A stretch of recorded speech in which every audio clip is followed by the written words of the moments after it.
अस्सलाम वालेकुम स्टूडेंट्स, कैसे हैं आप लोग? We are discussing psychoanalysis school of thought. We discussed in previous lectures what is psychoanalysis, who was the founder of psychoanalysis, Sigmund Freud, history of Sigmund Freud, techniques of psychoanalysis हमने discuss की थी. Then we discussed components of mind, study on hysteria. ये चीज़ें हम लोगों ने discuss की थी. कैसे उसकी टेक्निक्स हमने डिस्कस कर ली थी. हमने हिस्टेरिया का कॉन्सेप्ट देखा. ठीक है. उसके बाद फिर हमने कंपोनेंट्स ऑफ माइंड जो कि कॉन्शियस, अनकॉन्शियस, कॉन्शियस, सबकॉन्शियस और अनकॉन्शियस, उसको डिस्कस किया था. ठीक है. उसको लेवल ऑफ कॉन्शियसनेस भी कहते हैं. गोल ऑफ साइकोएनालिसिस हमने देखा. आज हम स्टार्ट करने जा रहे हैं Freud's theory of personality, a review of the basic components of Freud's theory of personality.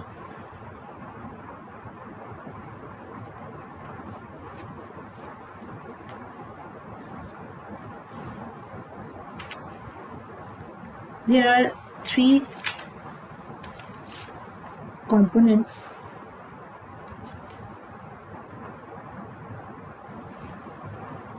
of personality. Number one is id, number two is ego, and number three is superego. The id, ego and superego according to Freud.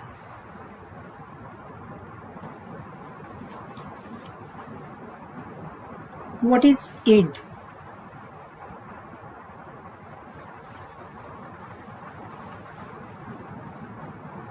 In German, it means the it.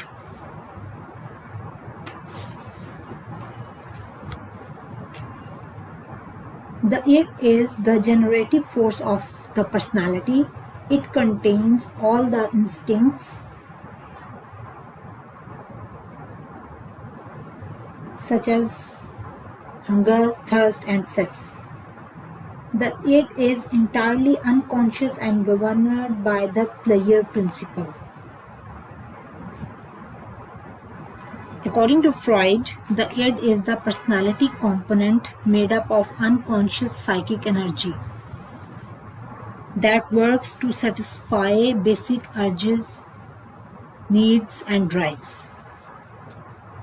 The id comprises the unorganized part of personality structure that contains the basic drives. The id acts according to the player principle. Freud ने personality पे theory दी जिसमें उसने तीन components बताए, end, ego, super ego. इसने बताया कि end वो कंपोनेंट है जो अनऑर्गेनाइज्ड होता है और जो कि बेस करता है प्लेयर प्रिंसिपल पे. ठीक है. इड क्या है कि एक ऐसी फोर्स है, इसमें ऐसी इंस्टिंक्ट्स होती हैं, ऐसी ड्राइव्स होती हैं, ऐसी फोर्सेस होती हैं जिनको इसने लिबिडो का नाम दिया. जिन फोर्सेस को इसने ऐसी इंस्टिंक्ट्स, इसने कहा कि ऐसी ड्राइव्स हैं इसमें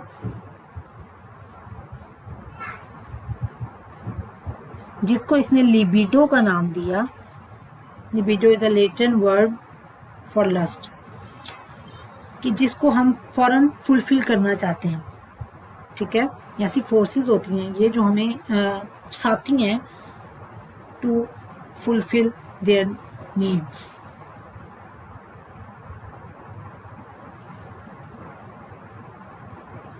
अब ये बेस करती है प्लेयर प्रिंसिपल पे. इसमें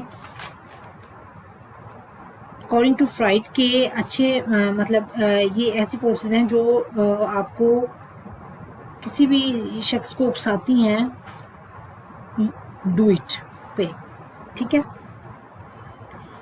बगैर सोचे समझे, बगैर इस चीज़ को अंडरस्टैंड किए कि क्या सही है, क्या गलत है, क्या अच्छा है, क्या बुरा है।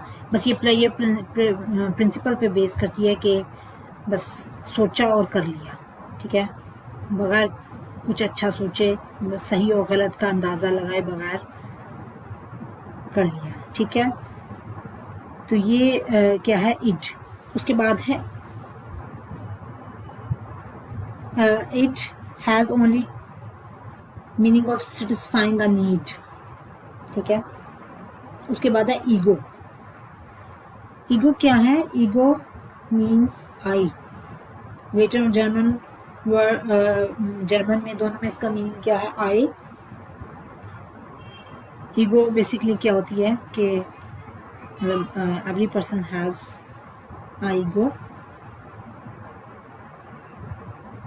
कि for example I am smartest person of the world, ये क्या है, ego. According to Freud the ego acts accordingly to the reality principle. The ego comprises the organized part of the personality structure.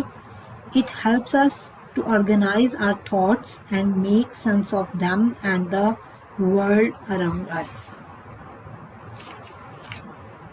The ego is aware of the needs of both the id and the physical world, and its major job is to coordinate the two. In other words, the ego's job is to match the wishes of the id with their counterparts in the physical environment. For this reason, the ego is said to operate as serf of the id.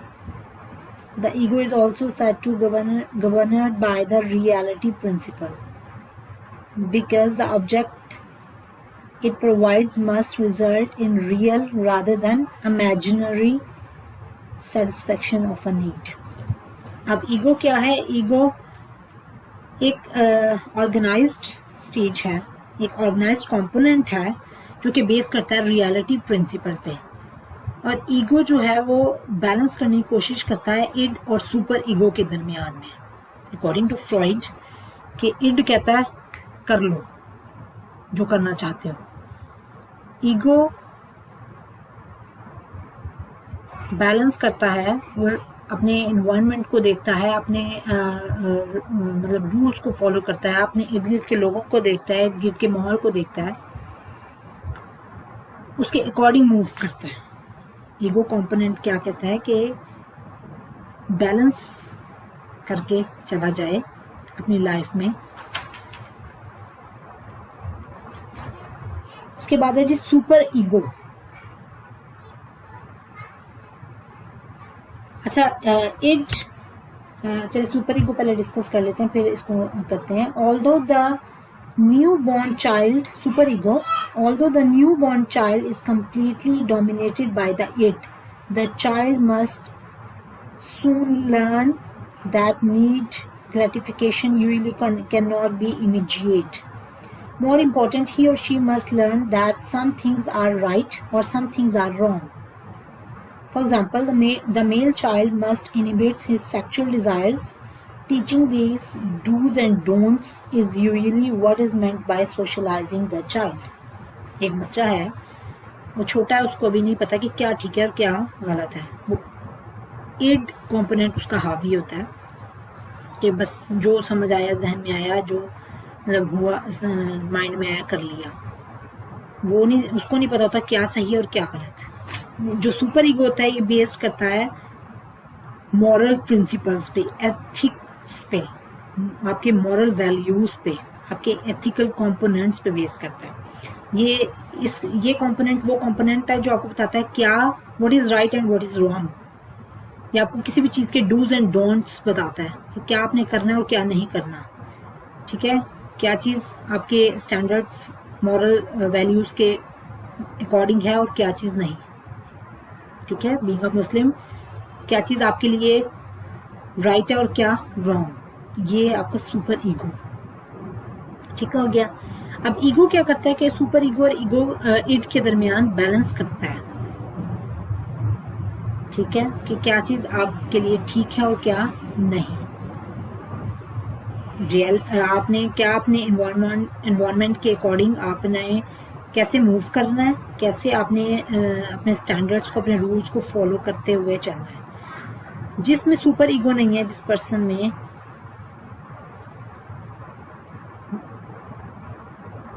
वो एक मतलब normal इंसान, एक अच्छे एक healthy person नहीं कहलाता according to Freud. End तो जानवरों में भी पाया जाता है, ठीक है, कि अकॉर्डिंग टू फ्रॉइड कि इड जो है एक ऐसा कंपोनेंट है जो जानवरों में बल्कि ज्यादा पाया जाता है, कि उनको अच्छे बुरे की तमीज नहीं होती। तो एक हेल्दी पर्सन के लिए इड, ईगो, सुपर ईगो तीनों कंपोनेंट्स होना जरूरी है एक हेल्दी पर्सन के लिए, एक हेल्दी लाइफ गुजारने के लिए, ठीक है। वरना फिर अगर ये सुपर ईगो नहीं है, ईगो कुछ हद तक नहीं है, सुपर ईगो नहीं है, तो एक जो पर्सन है वो हेल्दी पर्सन नहीं कहलाता। ये थे जी पर्सनालिटी, थ्योरी ऑफ पर्सनालिटी। यानी अगर ये तीनों चीजें नहीं है तो एक पर्सन की जो पर्सनालिटी है वो हेल्दी नहीं है, एक अच्छी पर्सनालिटी, एक गुड पर्सनालिटी नहीं कहलाती।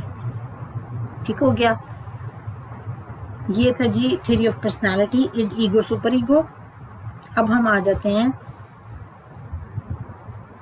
इसके बाद फ्रॉइड ने दी जी stages, psychosexual stages of development.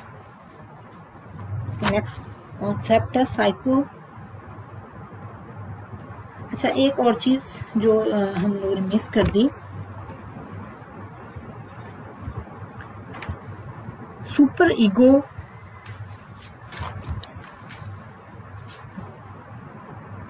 के दो कॉन्सेप्ट्स हैं आगे सुपर ईगो में जो फ्रॉइड ने बताए थे,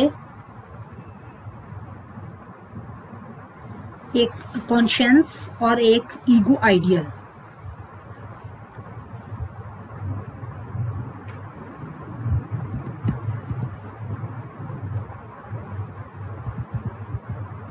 कॉन्शियंस ये और एक ego ideal. Ego ideal is the part of the super ego that includes the rules and standards for good behaviors. Conscience, a personal sense of moral content, and a feeling of obligation to do right or be good. ये इसके दो parts थे super ego के, जो कि Freud ने बताए। ठीक है जी, ये थी थ्योरी ऑफ पर्सनालिटी। अब हम मूव करते हैं psychosexual stages of development. According to Freud, there are 5 stages of development. Number one,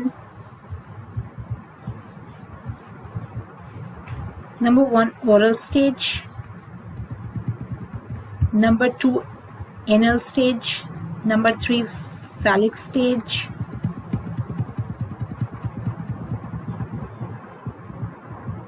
Number 4, latency stage. Number 5, genital stage.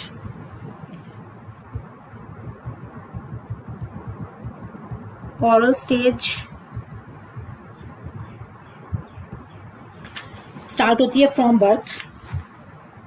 Oral stage, anal stage, phallic stage, latency stage, genital stage. Oral stage start होती है, इसका time duration जो बताया Freud ने कि ये from birth से start होती है और 12 to 18 मंथ्स इसका टाइम ड्यूरेशन है। आपकी पैदाइश से लेके 12 से 18 महीनों तक इसका टाइम ड्यूरेशन है ओरल स्टेज का। एनल स्टेज का 18 months to 3 years। Anal stage का है 18 months to 3 years। Phallic stage का time duration 3 years to 6 years। 3 years to 6 years। Latency stage का टाइम ड्यूरेशन जो फ्रॉइड ने बताया वो 6 years to 12 years।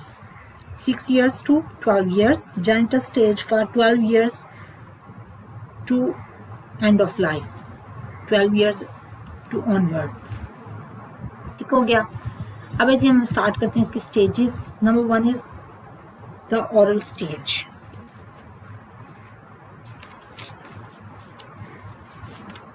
The baby's mouth is the focal point of pleasure.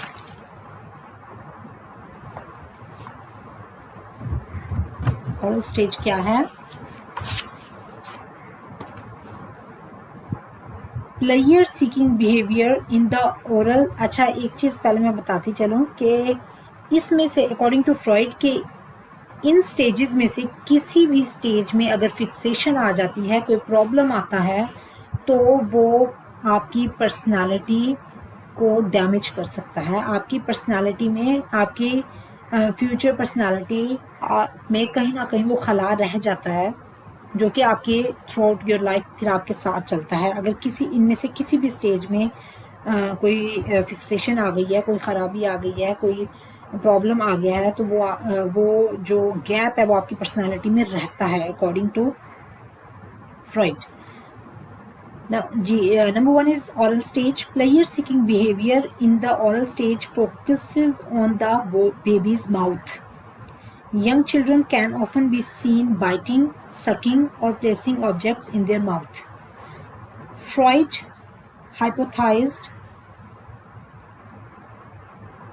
hypothesized that if oral needs such as the need for food are delayed, the child's personality may become arrested or fixated. An individual whose development is arrested at this stage will display behaviors as an adult that are associated with the time of life during which the fixation occurred. For example, fixation at the oral stage may be manifest in behaviors such as chewing on pencils, smoking, cigars, or overeating, and in personality characteristics such as excessive dependency, optimism, and gullibility.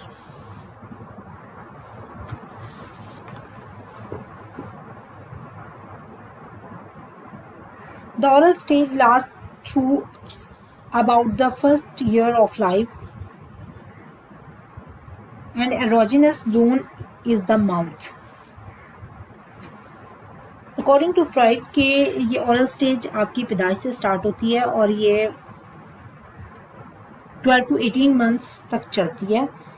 अच्छा, इसमें अगर कोई इसके start में मतलब कोई fixation आ जाए, कोई प्रॉब्लम आ जाए, तो जो पर्सन है वो मतलब जैसे मैंने बताया कि पर्सनालिटी कैरेक्टरिस्टिक्स उसकी हो सकते हैं कि फ्यूचर में एक्सेसिव डिपेंडेंसी भी आ सकती है, ऑप्टिमिज्म आ सकता है उसके कैरेक्टर में. और अगर मतलब अकॉर्डिंग टू फ्रॉइड के अगर टीजिंग के दौरान कोई प्रॉब्लम आए उसकी स्टेज में, तो वो सरकास्टिक भी हो सकता है, साइनिकल हो सकता है, और एग्रेसिव भी हो सकता है वो पर्सन. तो इसीलिए ये जो स्टेज है बहुत ज़्यादा मतलब हर स्टेज ये अपनी जगह इम्पोर्टेंट है. तो इसीलिए फ्रॉइड कहता है कि जो आपके स्पेशली 5-6 इयर्स होते हैं जो लाइफ के, वो बहुत ज़्यादा इम्पोर्टेंट होते हैं.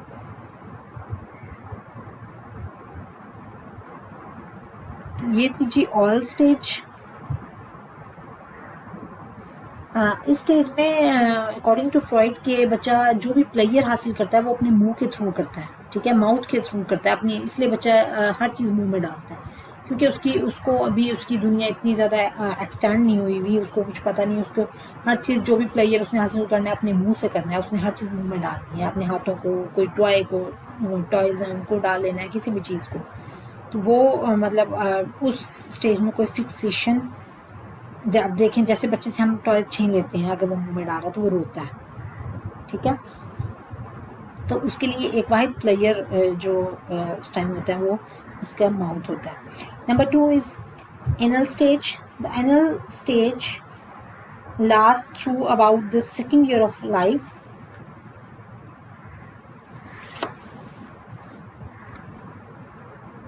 From about 18 months until about 3 years of age, the child is in the inner stage. As the child gains muscular control,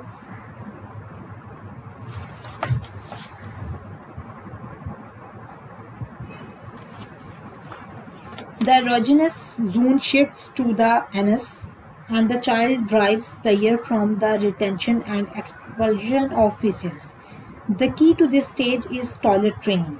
The way parents approach toilet training can have lasting effects on their children.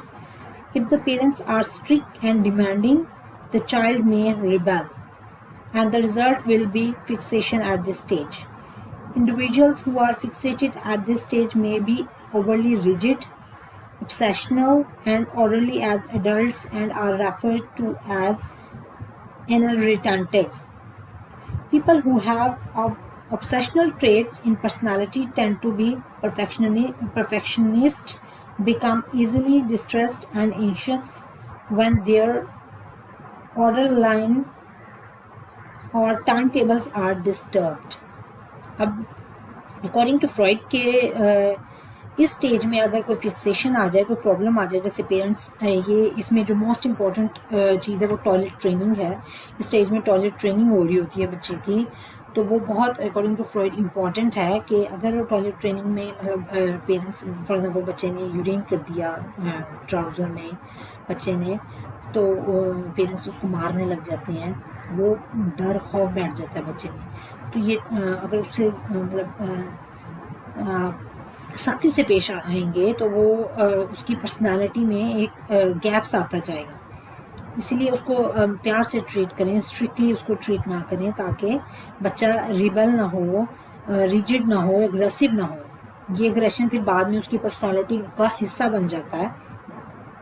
ठीक है, तो इसीलिए जो toilet training है वो बहुत ज़्यादा important है पर्सनालिटी को बनाने में. ठीक है. Number 3 is phallic stage. The phallic stage, which begins at age 4 to 5, during this stage, children derive pleasure from fondling their genitals. The phallic stage is also the time when the Oedipus complex and Electra complex occurs. ये वो stage है, ये stage phallic stage 3 year से start होती है और 6 years तक रहती है. इसमें कॉम्प्लेक्सेस पैदा हो रहे होते हैं बच्चे में अकॉर्डिंग टू फ्रॉइड. ऑडिपस और इलेक्ट्रा कॉम्प्लेक्सेस का इसने नाम दिया उसको. ऑडिपस कॉम्प्लेक्सेस जो होते हैं बॉयज़ में होते हैं और इलेक्ट्रा कॉम्प्लेक्सेस जो होते हैं वो गर्ल्स में होते हैं.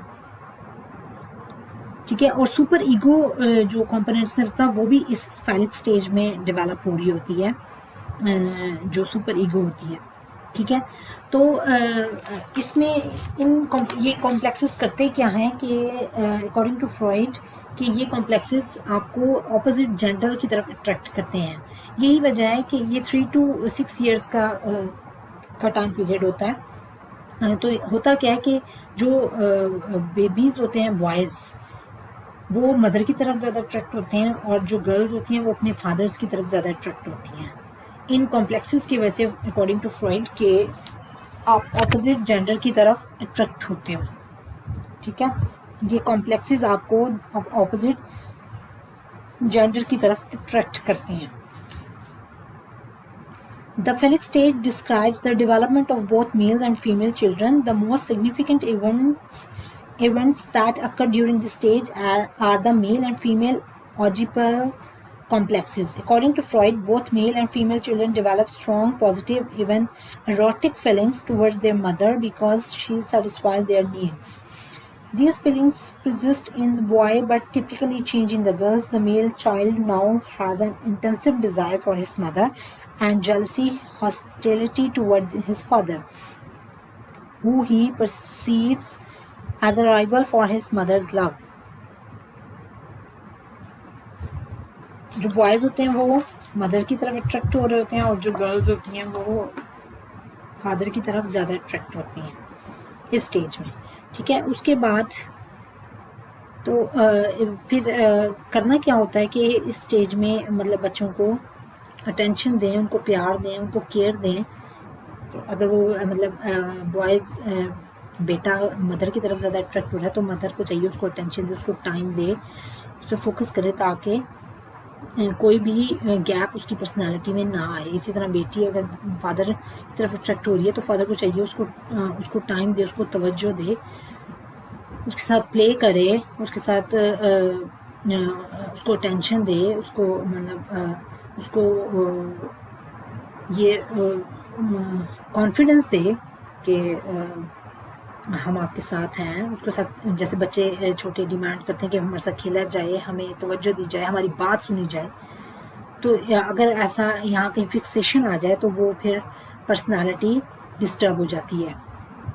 ठीक हो गया जी। नंबर 4 है लेटेंसी स्टेज। ये स्टेज स्टार्ट होती है 6 ईयर से। ओरल एनल फेलिक हो गया। अब है latency stage number 4, latency stage. ये 6 ईयर से स्टार्ट होती है और 12 ईयर्स तक तकरीबन अप्रॉक्सीमेटली चलती है। The latency stage is the period of relative calm. The sexual and aggressive drives are less active and there is little in the way of psychosexual conflict. The latency stage lasts from about the beginning of the 6th year until puberty because of the intense repression required during the phallic stage. Sexual activity is all but eliminated from consciousness during the latency stage. This stage is characterized by numerous substitute activities such as schoolwork and peer activities, and by extensive curiosity about the world. इस stage में क्या होता है कि बच्चे का जो focus होता है, ये एक टीनेज स्टार्ट होने वाली होती है यहाँ से, तो बच्चे का जो फोकस होता है वो अपना स्कूल होता है, अपना होमवर्क कर लिया हमने, बच्चों ने खेल लिया और अपने मतलब न्यू फ्रेंड्स बनाए। पीयर ग्रुप बहुत ज़्यादा इम्पोर्टेंट हो जाता है इस स्टेज में। तो ये वाली एक्टिविटीज़ बच्चे के लिए, बच्चा जान रहा होता है नई नई मतलब एक्सपीरियंसेस कर रहा होता है, न्यू अपने इर्द गिर्द के अपने स्कूल में नए एक्सपीरियंसेस करता है, घर में करता है, नई चीज़ों को सीख रहा होता है। ये वो स्टेज होती है। ठीक है, अपने पीयर ग्रुप्स बना रहा होता है, नई नई इन्वेंशंस कर रहा होता है। ये तो इस स्टेज में भी बहुत ज़्यादा बच्चे को गाइडेंस की ज़रूरत होती है, हेल्प की ज़रूरत होती है, केयर की ज़रूरत होती है, अटेंशन की ज़रूरत होती है, ताकि वो जो एक्सप्लोर कर रहा है चीज़ों को, न्यू वर्ल्ड को एक्सप्लोर कर रहा है, उसमें उसको हेल्प आउट किया जाए, उसको केयर दी जाए, उसको अटेंशन दी जाए, ताकि उसकी पर्सनैलिटी में कोई गैप ना रह जाए। ठीक है, उसके बाद है जी last one is genital stage, जो कि स्टार्ट फ्रॉम 12 ईयर्स और आपकी मतलब थ्रू आउट ये लाइफ, एंड ऑफ लाइफ तक ही चलती है stage. The genital stage, the person is more mature in his thoughts and acts.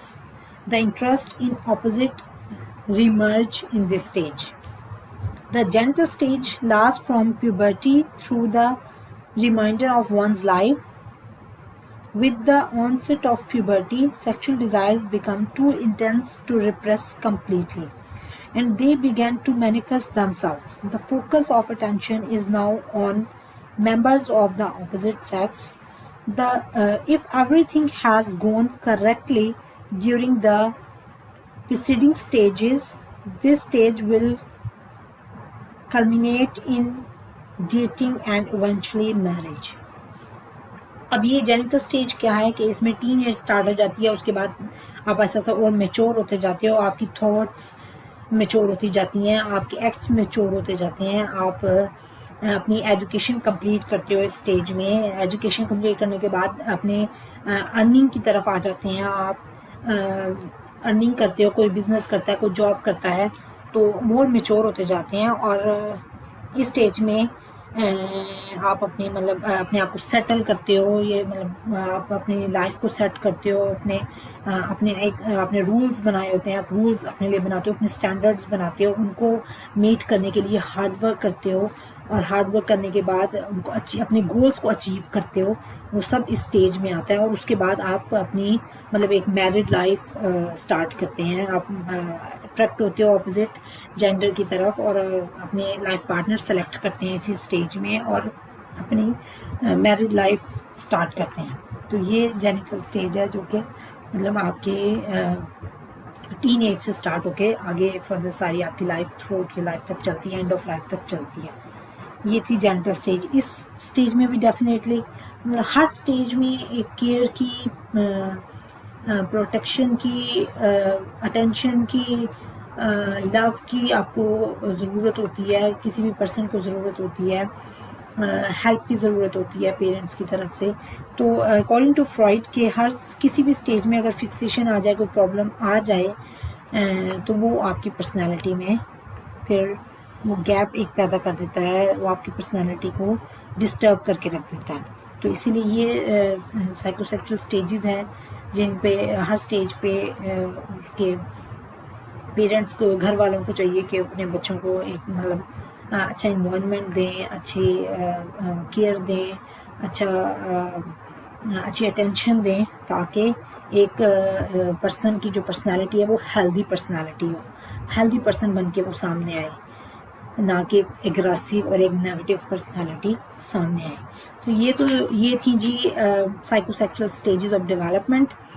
Freud बहुत ज़्यादा फेमस हुआ साइकोलॉजी में, साइकोलॉजी की फील्ड में अपने कॉन्सेप्ट्स की वजह से। ये जो साइकोसेक्सुअल स्टेजेस ऑफ डेवलपमेंट इसने दी, और ये जो थ्योरी ऑफ पर्सनालिटी जो हमने ईड ईगो से सुपर ईगो, ये और एक डिफेंस मैकेनिज्म्स इसने दिए थे, वो भी हम नेक्स्ट लेक्चर में करेंगे। इन सब कॉन्सेप्ट्स की वजह से ये बहुत ज़्यादा फेमस हुआ, क्योंकि आज तक इसको मतलब याद इसके कॉन्सेप्ट्स को रखा जाता है, डिस्कस किया जाता है, साइकोलॉजी में बहुत इंपॉर्टेंस मिली इसके कॉन्सेप्ट्स को। बहुत ज़्यादा क्रिटिसाइज भी हुआ, ऐसा नहीं कि क्रिटिसिज्म नहीं, criticism her school of thought पे हुआ, इसके स्कूल ऑफ थॉट पे भी बहुत ज़्यादा क्रिटिसिज्म हुआ, लेकिन इसके बावजूद इसके कॉन्सेप्ट्स को किसी हद तक मतलब कुछ कॉन्सेप्ट्स को मतलब ठीक भी समझा गया, इंपॉर्टेंस भी बहुत ज़्यादा मिली। तो ये थी जी इसकी स्टेजेस। नेक्स्ट हम उसमें अब लेक्चर में डिस्कस करेंगे डिफेंस मैकेनिज्म्स जो कि फ्रॉइड ने दिए, वो भी बहुत इंपॉर्टेंट है, वो ही रह गए हैं, बाकी कॉन्सेप्ट्स के ऑलमोस्ट कंप्लीट हो चुके हैं।